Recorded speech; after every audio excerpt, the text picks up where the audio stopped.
Hello everyone, welcome to my channel. How are you all? I hope you all are doing good. मेरा नाम है सुनिष्ठा और इस channel पे हम बात करते हैं लॉ ऑफ अट्रैक्शन के बारे में।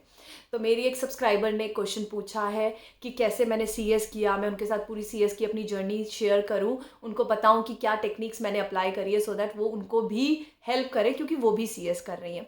तो आज की वीडियो उन सब लोगों के लिए है जो कोई भी प्रोफेशनल कोर्स कर रहे हैं, पढ़ाई कर रहे हैं, जो भी स्टूडेंट्स हैं, कुछ भी लाइफ में अचीव करना चाहते हैं, तो कैसे चीज़ें आपके लिए वर्क करती हैं। तो तब से स्टार्ट करते हैं जब मैं स्कूल में थी। और स्कूल में मैं बहुत पढ़ाई में अच्छी नहीं थी, मेरे बहुत अच्छे मार्क्स नहीं आते थे। मतलब मैं बहुत ही, जैसा होता है ना, एक बहुत ही बॉर्डर लाइन पे आप पास होते हो कि 33% ही पासिंग मार्क्स है, तो बस उतने ही मार्क्स मेरे आ जाते थे। इतना ही मेरी लाइफ में हो रहा था। मतलब मैं पास होती चली जा रही थी, क्लास में आगे बढ़ रही थी, बट ऐसा कुछ नहीं है कि मैं कोई टॉपर थी या मेरे कोई बहुत अच्छे मार्क्स आ रहे थे। ये सब चीज़ें मेरे साथ कुछ नहीं हो रही थी। 11th क्लास में आके मैंने अपने अंदर एक, होता है ना, सेंस ऑफ रिस्पॉन्सिबिलिटी। आप रिस्पॉन्सिबल बनते हो क्योंकि आपकी एज हो रही है, आप बड़े भी हो रहे हो, आप मेच्योर हो रहे हो, आप देख रहे हो लोग अपना सब बच्चे अपना कुछ ना कुछ उनके पास है कि मुझे ये बनना है, मुझे ये बनना है। आपके पास कोई गोल नहीं है, कोई कोई एम एंड एम्बिशन नहीं है आपके पास। तो उस चीज़ को देखते हुए मैंने भी सोचा कि मेरे को भी ना अब अच्छे से पढ़ाई करनी है। अब मैं अच्छे से पढ़ूंगी क्योंकि 2 साल है पढ़ने के, 11th 12th है, तो अच्छे से करूँगी।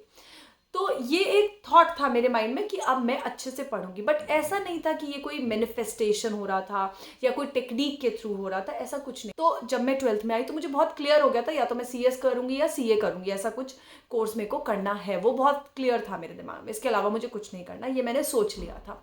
अब क्या हुआ, जब मैं 12th में थी तो उसी टाइम, 12th की बात करें या 11th, उसी टाइम पर सीक्रेट बुक आई थी और सीक्रेट मूवी भी आई थी। सब लोगों ने देखी होगी वो मूवी और वो बुक। कई बार क्या होता है, हम चीज़ें देख लेते हैं, बट क्या होता है, हमारा जो सबकॉन्शियस होता है ना, उसको पता है क्या चीज़ इसमें से ले लेनी है। तो वो, उसको जो समझ में आया उसने ले ली। मुझे बहुत अच्छा लगा, मैंने कई बार वो बुक पढ़ी है, बहुत बार। उसी टाइम की बात बता रही हूँ, उसी टाइम मैंने कई बार उस बुक को पढ़ा है।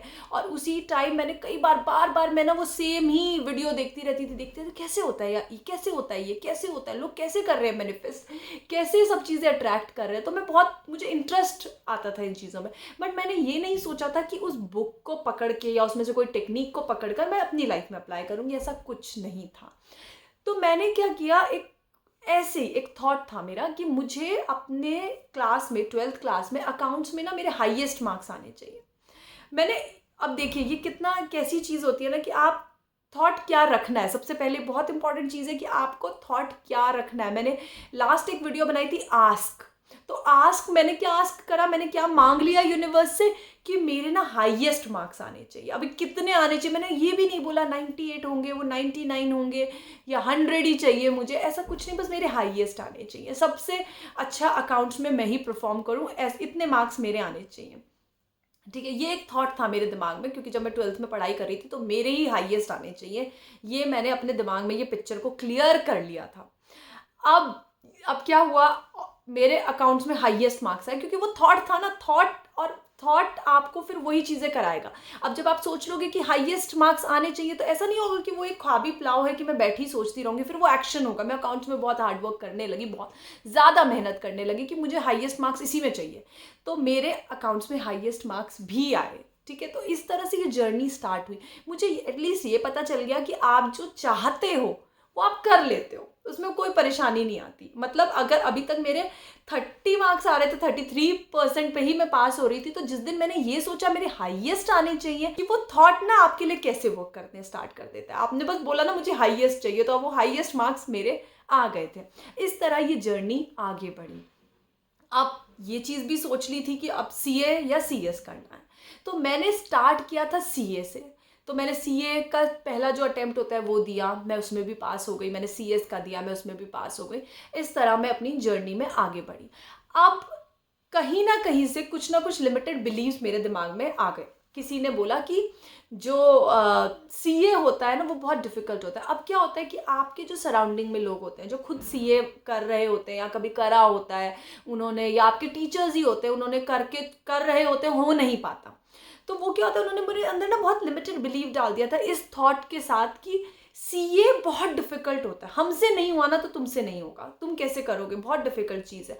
तो कहीं ना कहीं सीए को लेकर ना मेरा बहुत लिमिटेड बिलीव हो गया कि अब यार ये नहीं होगा मुझसे, क्योंकि ये ना ये होगा नहीं, ये ऐसा मैंने नहीं सोचा, बट वो एक लिमिटेड बिलीव के अंडर मैंने अपने आप को सोचा ये पता नहीं मुश्किल ना हो, ये मुश्किल ना हो, ये मुश्किल हो जाएगा, पता नहीं होगा नहीं होगा, तो मेरी वाइब्रेशन उसको लेके लो हो गई। अब हम बात करते हैं सीएस की, क्योंकि मैं सीएस भी साइड बाय साइड कर रही थी। यहाँ पर मैंने जब ये सोच लिया कि सीएस, मुझे अभी किसी ने नहीं बताया था, क्योंकि उस टाइम पर शायद बहुत ही कम लोग थे जिनको सीएस के बारे में पता था, या बहुत ही कम लोग थे जो शायद सीएस कर भी रहे थे। तो उस टाइम पर मुझे लगा हाँ सीएस कर पाऊंगी फिर मैं, तो मैं उस तरफ कंप्लीटली डाइवर्ट हो गई। तो मैं आपको ये बात भी बहुत इंपॉर्टेंट बताना चाहती हूँ कि किसी की कही हुई बात को, किसी के लिमिटेड बिलीफ को, उसका नहीं हुआ तो मेरा नहीं होगा, इसका नहीं हुआ तो मेरा नहीं होगा, वो इतना पढ़ता है तब उसका नहीं निकला तो मेरा कैसे निकलेगा, हमारे टीचर्स का नहीं हुआ तो मेरा कैसे होगा, मेरा वो कज़न कोशिश कर रहा था उसका नहीं हुआ। ये सारी चीज़ें ना, ये सारी चीज़ें हमें पता नहीं होता, मतलब मुझे सीरियसली, मैं आज ये बात बोल रही हूँ, उस टाइम पे मुझे ये चीज़ पता नहीं थी कि ये ना एक आपके चारों तरफ ना, जैसे आपको किसी ने ना धागे से बांध दिया है और आप बंध जाते हो, और फिर आप अपने आप को उससे नहीं निकाल सकते। अगर आपने एक बार किसी की ये कही हुई बात पर कि नहीं होगा पे ध्यान दे दिया, तो वो आपके लिए लाइफ लॉन्ग लिमिटेड बिलीफ बन जाता है, तो उसको तोड़ना बहुत मुश्किल हो जाता है। तो इसलिए किसी की मत सुनो, कौन कितना पढ़ रहा है, किसके कितने मार्क्स आ रहे हैं, उस पर आपको ध्यान देने की जरूरत नहीं है। आपको क्या करना है, आपको उस पर ध्यान देना। अब मेरे को पता था कि सीएस हो जाएगा, सीएस करेंगे।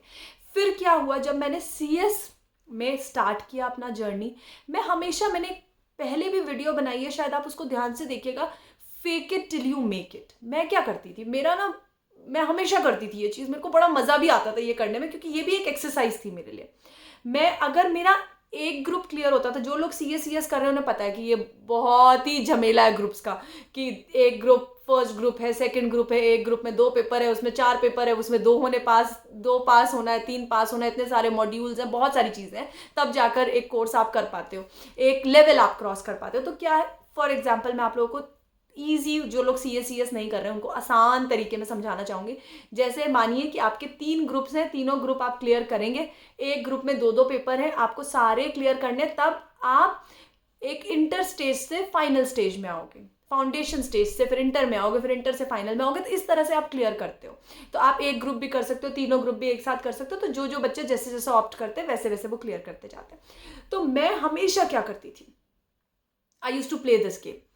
मैं सबको बताती थी कि मेरे 2 ग्रुप क्लियर हो गए। अगर मेरा एक ही ग्रुप क्लियर हुआ तो मैं बोलती थी 2 क्लियर हो गए, मेरा फर्स्ट और सेकंड ग्रुप क्लियर हो गया है, 2 अभी एक ही बचा हुआ है। और कई बार क्या होता था, एक बचा होता तो मैं बोलती थी मेरा हो गया, इंटर में फाइनल में हूं। तो ये ट्रिक था, ये मैं ट्रिक खेलती थी अपने साथ।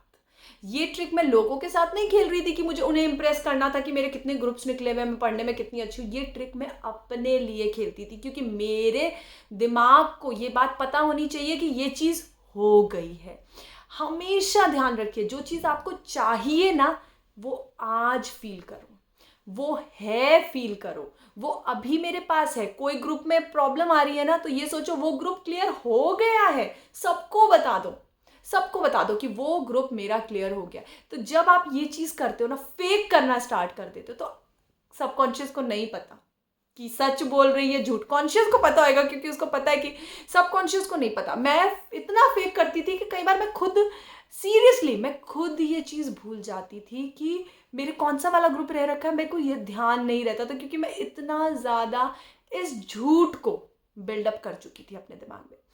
3-4 ग्रुप है, जो सबसे डिफिकल्ट ग्रुप है ना, सबसे पहले वही मेरा क्लियर हुआ है। तो ये वाला थॉट मैंने रखा हुआ था, और मैं अपने फ्रेंड्स को भी बोल देती थी, सबको बोल देती थी, क्योंकि ज़्यादातर क्या होता है, फ्रेंड्स आपसे पूछते हैं कौन सा ग्रुप क्लियर हो गया, या क्योंकि आपके रिलेटिव्स तो ये पूछेंगे बने नहीं बने, उनको इतना नहीं पता कि अभी ग्रुप में कौन सा अटका हुआ है, कौन सा पेपर रुका हुआ है। तो यहाँ पर फेक इट, मत बताओ सच, इतना टेंशन लेने की ज़रूरत नहीं है। अब आप बोलोगे हम कोचिंग जाते हैं, वहाँ जाते हैं, तो कोचिंग के बाद ये ट्रिक खेलना स्टार्ट कर दो। जो भी चीज़ें आप कर सकते हो, तो फेक करना कि मेरा ये क्लियर हो गया है, इस तरह से आपको आगे बढ़ना है जर्नी में। थोड़ी चीज़ें इतनी फेक करना स्टार्ट करो ना, छोटी छोटी चीज़ें इतना फेक करना स्टार्ट करो, क्योंकि तो आपको ही नहीं पता है कि अभी क्या सच है और क्या झूठ है।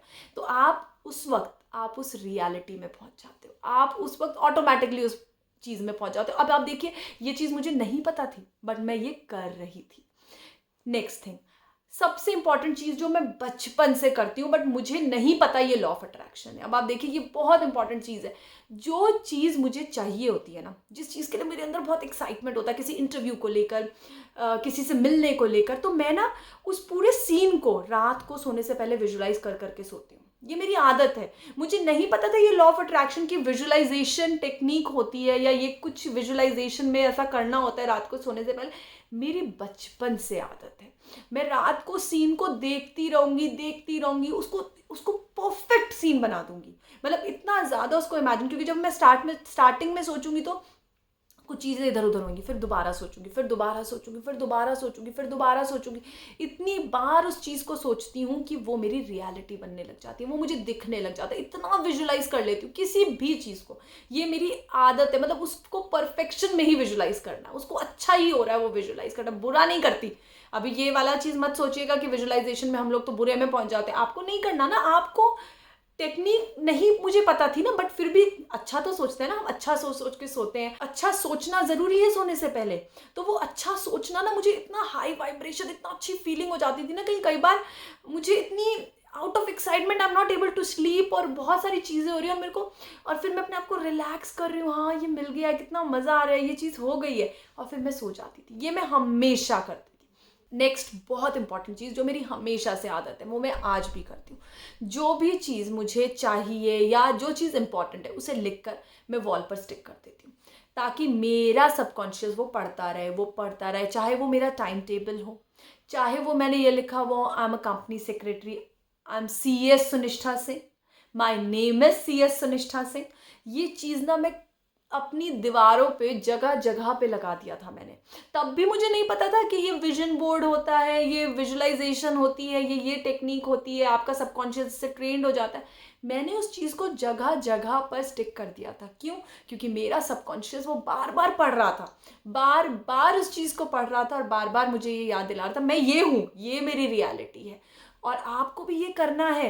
आपको जगह जगह पर जहाँ पर भी आपकी नज़र जाती है ना, जो चीज़ आपको अच्छी लग रही है अपने बारे में, वो लिख दीजिए। वो लिखना बहुत ज़रूरी है। अपने सबकॉन्शियस को बताना बहुत ज़रूरी है जो चीज़ें आपको चाहिए। नेक्स्ट चीज़ जो बहुत इंपॉर्टेंट है दैट इज स्क्रिप्टिंग। आपको लिखना बहुत ज़रूरी है। जो भी चीज़ चाहिए उसको लिखिए कि मैं कंपनी सेक्रेटरी हूँ, मैं जो भी आपका नाम है, I am C S this whatever, कैसे, कितने मार्क्स, कहाँ जॉब चाहिए, कैसी जॉब चाहिए, कहाँ रहूँगी, क्या करूँगी, मतलब क्या कौन सी चीज़ें हैं जो मैं सीएस बनने के बाद करूँगी। वो सारी चीज़ें आपको एक स्क्रिप्ट के फॉर्म में लिख देनी है, क्योंकि सबकॉन्शियस ना ट्रेंड हो जाता है। और उस स्क्रिप्ट को डेली पढ़िए। अगर आप विजुलाइजेशन, जैसे मैं कह रही हूँ, मैं रात को सोने से पहले हमेशा करती थी, ये तो मेरी आदत है बचपन से। अगर आप वो नहीं कर पा रहे हैं तो आपको ये जो स्क्रिप्ट है ना जो आपने लिखी होगी, इसको रोज रात को जोर जोर से पढ़िए। कितना देर लगेगी? 2 मिनट एटलीस्ट। मैं एक चीज़ बहुत इंपॉर्टेंट बता दूं, 17 सेकेंड के लिए अगर आप वो फीलिंग क्रिएट कर लिया आपने, वो 17 सेकेंड के लिए वो फीलिंग क्रिएट कि आप सीएस हो, तो आपको सीएस बनने से कोई नहीं रोक सकता। 1 मिनट कर लिया तो हो गया आपका काम, बहुत बढ़िया बात है। पर इसीलिए मैं कह रही हूँ जो वो स्क्रिप्ट है उसको एटलीस्ट रात को 2 मिनट तो जोर जोर से पढ़ो, जोर जोर से पढ़ो, उस फीलिंग में आ जाओ, उसको इंजॉय करो। और सीरियसली यहाँ पर जब आप लॉ ऑफ अट्रैक्शन या यूनिवर्स पे बिलीव करते हो ना, वो साइंस भेजता है। वो मेरे लिए उसने हमेशा साइंस भेजे कि ये करने से ये काम होगा, ये करने से ये काम होगा। आपका बिलीफ सिस्टम स्ट्रांग होना चाहिए। आप विश्वास करते हो कि यस, मैं मैनिफेस्ट कर सकती हूँ चीज़ों को, मुझे सब चीज़ मिल सकती है।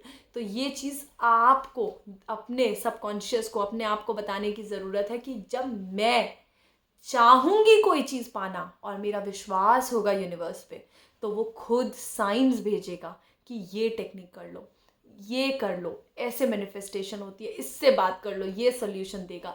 जो भी चीज़ें हैं आपके लिए खुद ब खुद होने लग जाएंगी, क्योंकि चीज़ें मेरे लिए ऐसे ही हुई हैं। Thanks a lot for watching. Thanks a lot. Bye.